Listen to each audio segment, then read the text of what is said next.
Breaking into long abandoned houses is generally a bad idea. If the place is really falling apart, you could find yourself breathing mold and walking on floors that might break under your weight. But sometimes, when you're young and don't care about risk, the lure of exploration can be hard to pass up. I know. I've been there. And if, for whatever reason, any of you choose to follow in my footsteps, I can give you some advice. It's not likely you'll have the same experience I did, but it can't hurt to be safe. Go in groups and look out for each other. Be wary if you can't get cell service. Make sure you can leave the building if you need to. And above all else, watch the clocks. My name is Sierra. I was 14 when this happened, tagging along with my older brother and his friends. As far as you need to know, their names are Mike, Charlie, Oscar, and Victor. One Thursday after school, Mike invited Oscar over. They shut themselves in Mike's bedroom, and I heard them talking in low, excited voices. The nosy brat that I was, I pressed my ear to the wall. I didn't catch everything that they were saying, but I got the general idea. They were planning to sneak out on Saturday night and go to the abandoned house 5 blocks down. Most people thought it was an eyesore, but no one could be bothered to do anything about it. From the road, you could barely see it past the trees and out-of-control weeds, but you might still be able to catch a glimpse of the peeling paint or the sagging roof. To me, it was unique and different, standing in defiance of the orderly world that surrounded it. I loved it. So, naturally, after Oscar left, I barged into Mike's room and demanded to go with them. "Were you eavesdropping again?" he asked. "I've told you before. I hear everything." I grinned. "Now, let me come along or I'll tell Mom what you're planning." Yes, I played that card. Like I said, I was a brat. Mike glared at me for a long time. Finally, he said, Fine. Now get out." I ran back to my room, all smiles and excited hand-waving. If I had any idea what we were getting ourselves into, I would have done everything in my power to stop them from going. But who's to say it would have worked? In any case, none of us could have known just how bad it would be. We didn't know until it was already too late to back out. In the end, I don't regret going with them. I only regret that I didn't do enough. Saturday came around, and I was practically crawling out of my skin. I'd been on a massive Sudoku binge for the last few days, but that day, I was so out of my mind I could hardly tell 6 from 9. Around 11 at night, I gave up and turned out the lights. I sat on my bed, breathing unsteadily, thoughts racing, eyes fixed on my alarm clock. At 12:46 a.m., Mike cracked open my door, holding his phone in one hand and a flashlight in the other. "We're going," he said, his voice short and tense. "Put your shoes on." I grabbed my shoes and my cheap digital watch and followed Mike out of the back door. As we walked, he seemed to make an effort to keep ahead of me. I didn't bother trying to catch up. He only slowed to a stop when we reached our destination. Even in the dark, it stood out. The front yard was so overgrown the streetlights barely penetrated it. We wordlessly scanned the empty sidewalk, and then Mike flicked on the flashlight, and we ventured into the yard. We picked our way toward the porch and found Oscar and Victor seated at the base of the steps. Victor gave me a strange look and whispered, "What's she doing here?" "She made me bring her," Mike said. "Don't blame me." Victor shot me a glare. I smiled back. "We still waiting for Charlie?" Mike asked. "Yeah, he said he'd be late." Oscar held up his phone. "Though I wouldn't be surprised if he backed out at the last second. You should have seen his face." Charlie did show up, but only when Oscar was about ready to give up on him. He came stumbling through the weeds, lighting the way with his phone, which quivered slightly in his hand. "Sorry," he gasped. "My mom was up late." Oscar grinned up at him. "You sure you weren't just scared?" "Of course I'm sure," Charlie said, but his voice broke on the words. Yeah. You know, Sierra here wanted to come so badly, she didn't care that she wasn't invited. You hear that? Even Mike's little sister's braver than you are." "Shut up," Mike said. "Let's just go in." I sprang to my feet so fast I got dizzy. Mike stood up next, rolling his eyes, and pressed his flashlight into my hand. The 5 of us clustered around the front door, and Oscar tried the knob. It was unlocked. I threw a quick glance at my watch. 1:24.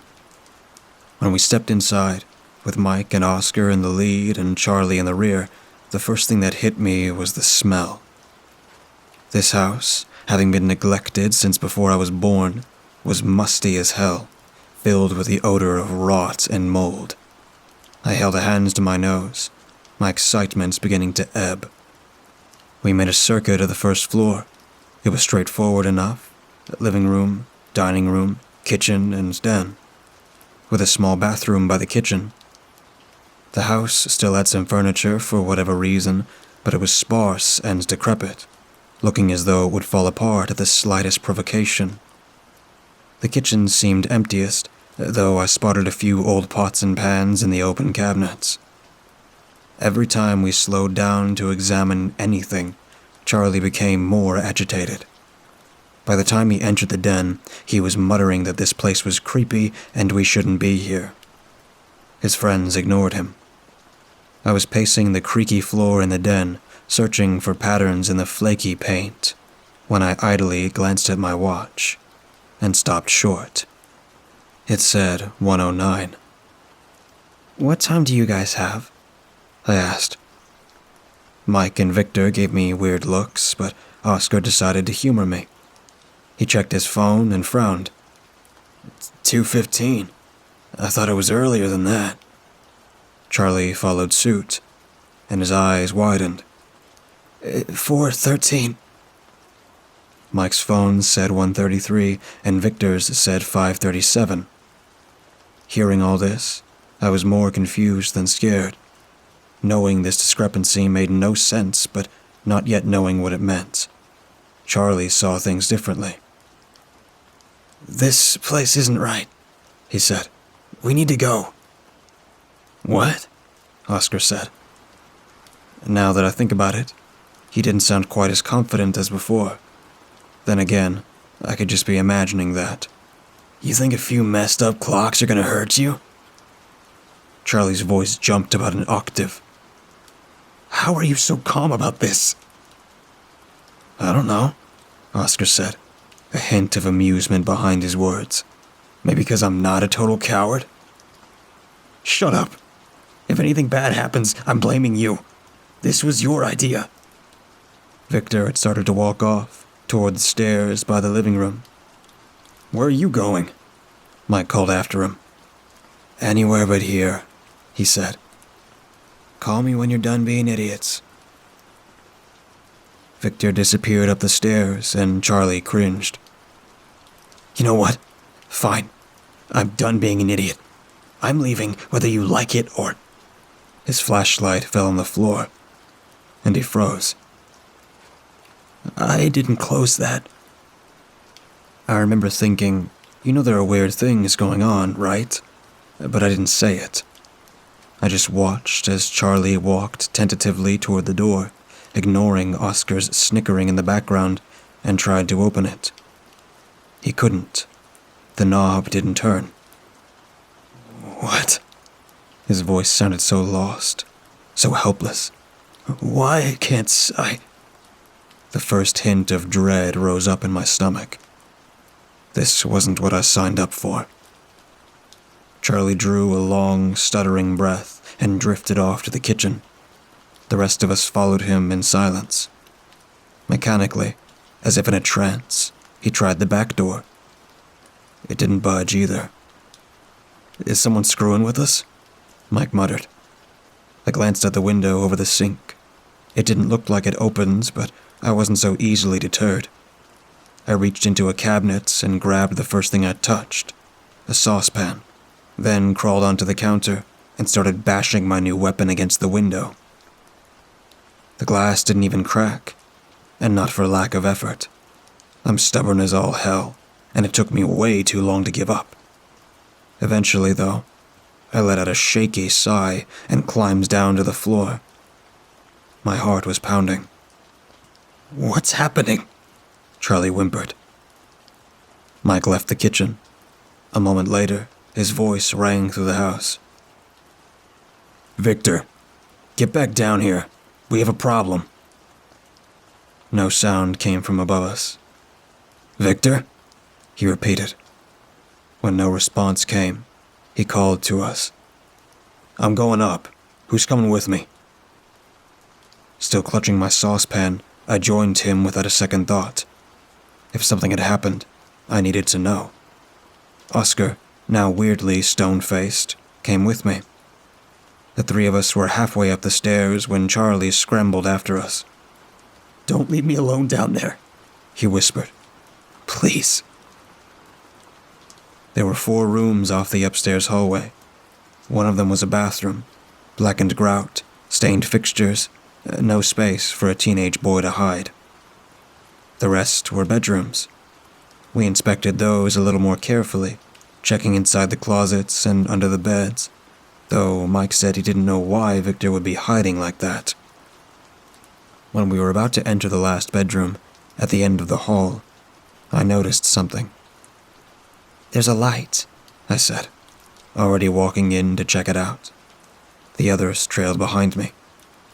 The source of the light was lying on the floor, in the large empty space between the bed and the open closet. It was a phone stuck on the lock screen.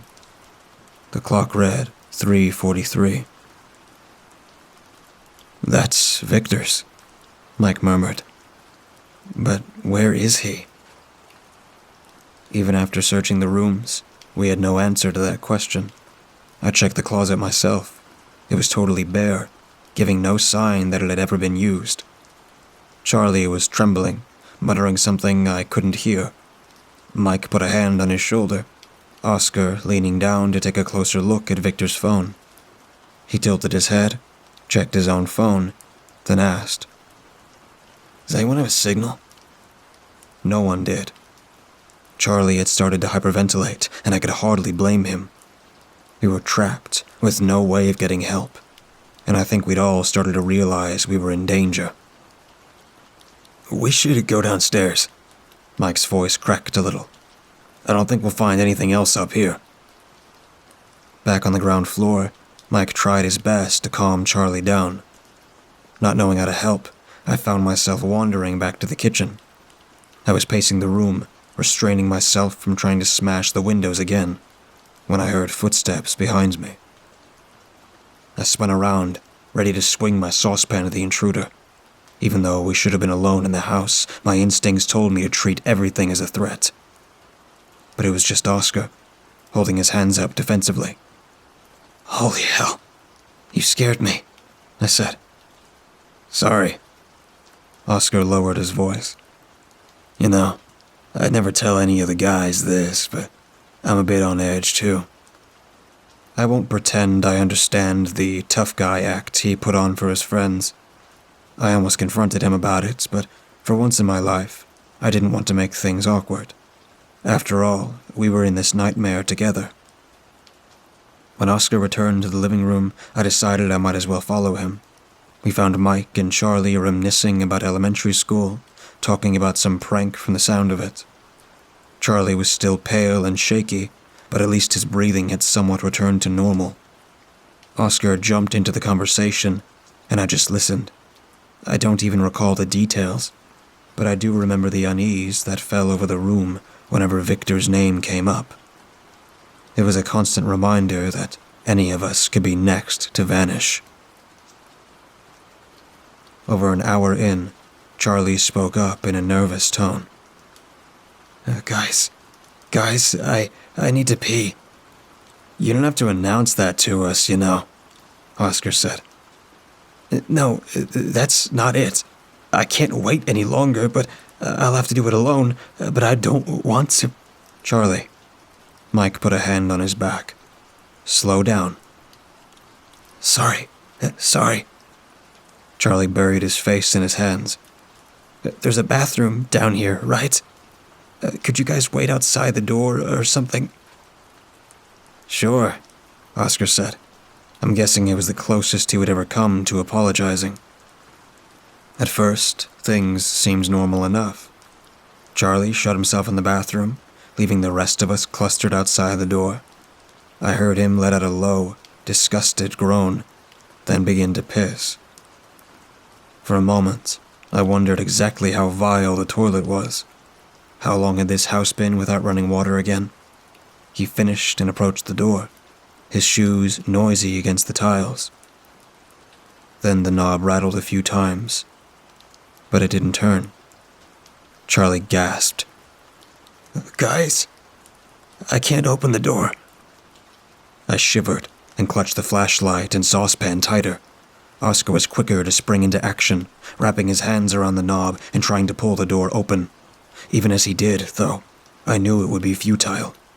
Hang in there, Mike said, fear tingling every word.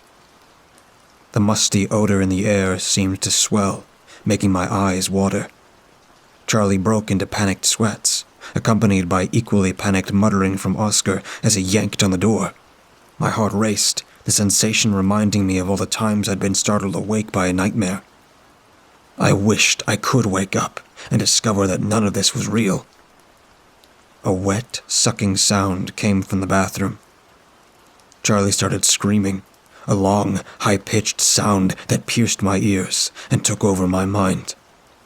I couldn't even think, much less imagine what might be happening behind that door. On instinct, I dropped the saucepan with a clatter and pressed my hands to my ears.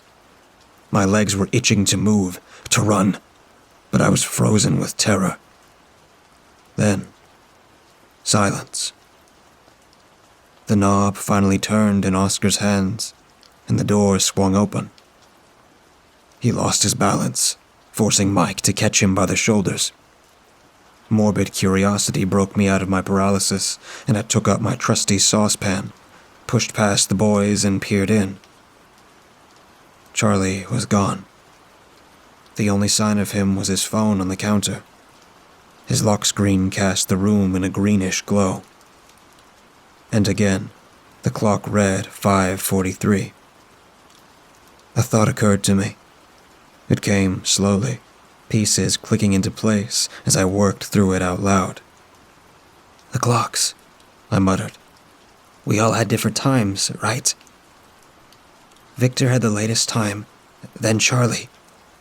Then me, Oscar whispered. I turned to face him.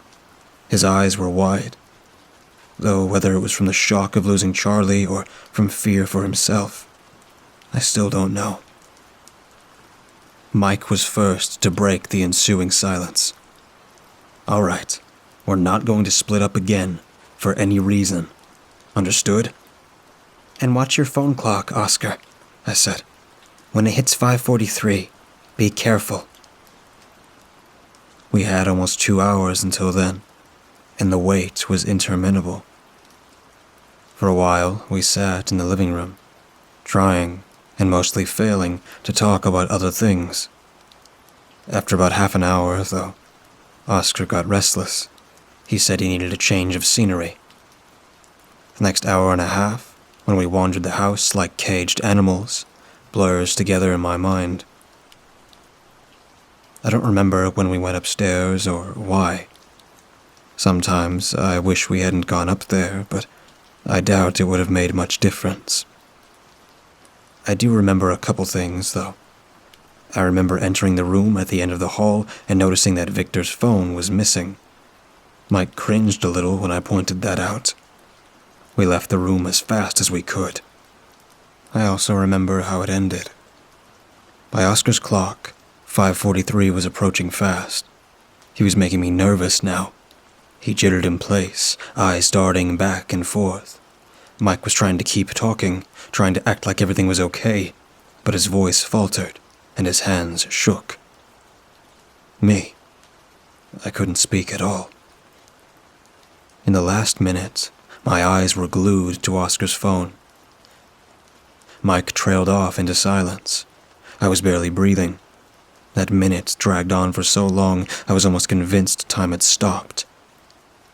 Then the clock ticked over to 5:43. Nothing happened. Not right away. The house was dead quiet. None of us could move or speak. We just stood, frozen in the middle of the upstairs hallway. Dread squeezed my chest. Knowing the truth about the house only made it worse. I knew something terrible was coming, but I couldn't make myself do anything about it. The silence was only broken when the floor cracked beneath Oscar's feet. Without thinking, I scrambled back from the hole. It was so precise, just large enough to allow Oscar to cleanly fall through. Mike and I exchanged looks of sheer terror before sprinting downstairs, following Oscar's screams. We found him in the den. He'd broken through that floor too, and landed in a crawl space under the house. When our lights fell on him, I saw that his body was half buried in the dirt, and that the dirt was moving, spreading up to his chest with alarming speed. Mike gasped, but didn't hesitate.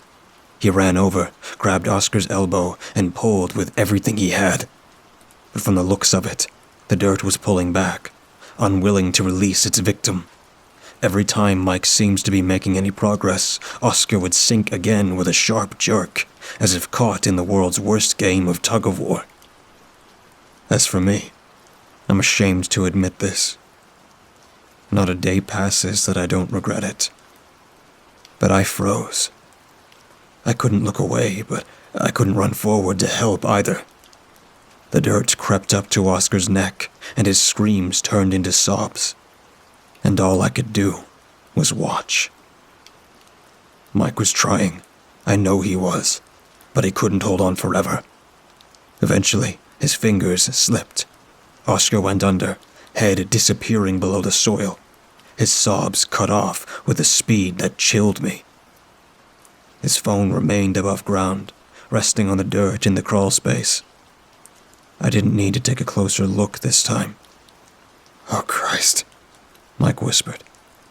"Oh, Christ, oh, Christ." When I found my voice, I asked him one simple question. I spoke hesitantly, half expecting him to yell at me for the failure to help. "What time do you have?" His phone lay face down on the floor beside him. He reached for it, slowly, as though moving through water, and read the time off in a shaky voice.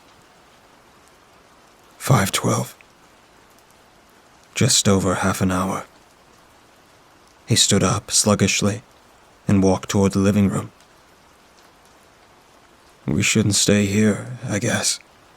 There's nothing else we can do." I followed without question, and we sat on the floor together. He looped an arm around my shoulders. I hugged the saucepan and waited for him to speak. "So," he said. His breath audibly hitched for a moment. "What have you been up to lately?"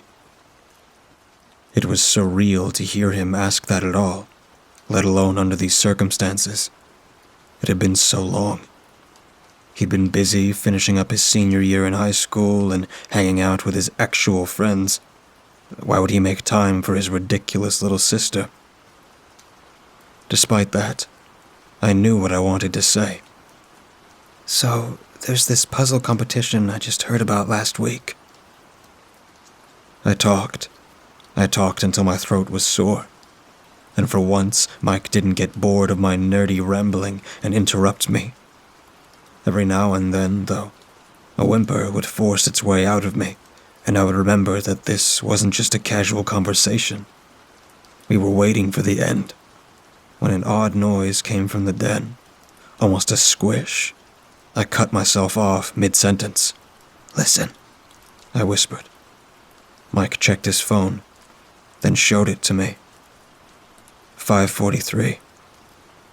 We turned to face the sound, just in time to see something ooze around the corner. A shapeless man, all black mold and splintered wood. Mike clutched me tighter. My chest prickled, and at first I assumed it was from fear. But as the thing drew closer, the events of the night replayed in my head. I saw images of Mike searching for Victor, trying to comfort Charlie, doing everything he could to save Oscar's life. And I realized there was another emotion mixed in with the terror. I was pissed, partially at myself, but mostly at this terrible house. It had done this to all of us, and now it was going to take my brother from me. My brother, who had never wanted me here, but had still stuck by me at the end. And this time, I wasn't just going to let it happen. I lifted the saucepan and threw it at the monster with all my strength. Get back! The monster simply absorbed it into its body and kept coming. Mike shrugged, and for a moment, my heart sank. But I wasn't ready to give up yet. I threw my arms around Mike and squeezed him tightly. In the clearest voice I could summon, I said, "You can't have him." "Sierra," Mike wheezed. "What?" "Shut up. I'm not going to just sit here and let you die." Mike let out a sigh and hugged me back. As the smell of decay washed over me, I pressed my face into his shoulder and shut my eyes. Something pulled on Mike, trying to rip him from my arms. He clung to me, whispering my name in my ear. A new terror stirred in me, a fear that my efforts wouldn't be enough. For all I knew, my strength would run out. Or maybe the house would take us both. Though, looking back, I'm not sure that was in its power. But I didn't let go. I was too stubborn for that. It was only a few minutes. It felt like days. I held onto Mike's trembling body, my heart bursting with rage and panic and raw sisterly love. I couldn't think. I just perceived. The overpowering smell of mold and rotting wood, the squishing noises against the floorboards. And my brother clutching my shoulders as the house fought to tear him away. And then, all at once, it stopped. I opened my eyes and looked around. The monster had ceased its attack and was dissolving, silently sinking into the ground. In the den, the holes in the ceiling and floor were closing up on their own. I knew the time without having to check. It was 5:43. I only understood the significance of that time later, when I developed a hunch and took to the internet to confirm it. The sun was rising. When the house had fixed itself, leaving no sign of the night's events, the front door swung open on its own. We sprang to our feet and half walked, half ran for home beneath the brightening sky. Back in the safety of our house, Mike took me into his room. We sat on his bed, breathing hard, holding each other close. Mike was the first to speak. "My friends." His voice was small and stunned. My friends. I wanted to say something to help. Anything. If I could go back, I might remind him that he fought to save Oscar for more than 10 minutes. I might tell him that, if nothing else, he tried his best. But I've never been good at knowing what to say. No one found out what happened to Mike's friends, as far as I know. We kept our mouths shut, too afraid to send anyone else into that house. None of the neighbors reported anything either. I've always found that a bit odd. You'd think someone would have heard Charlie's ungodly scream. The house was torn down from unrelated reasons a couple years later. It still didn't stop Mike from crying at night, whenever he came home from college. He tried to hide it, and I never intended to listen. But he might have suspected I could hear him. I hear everything, even if I know I shouldn't. I hope no one else will have the same experience we did. The house is gone, after all. Some days, though, I worry it's not the only one of its kind. I wonder if there's another house somewhere that wakes in the darkness, waits for unsuspecting victims to enter, and tells them exactly when they're going to die. So for those of you who want to explore abandoned houses at night, I have some advice. Go in groups. Be wary if you get trapped inside, or if you can't get a signal, or all your clocks show different times. If you can, find out when the sun rises, and maintain some sense of the actual time. My watch was running behind. If your clock is like that, you might be safe, but I can't say for sure. And for the members of your group who are marked for death, well, don't let the house take them without a fight.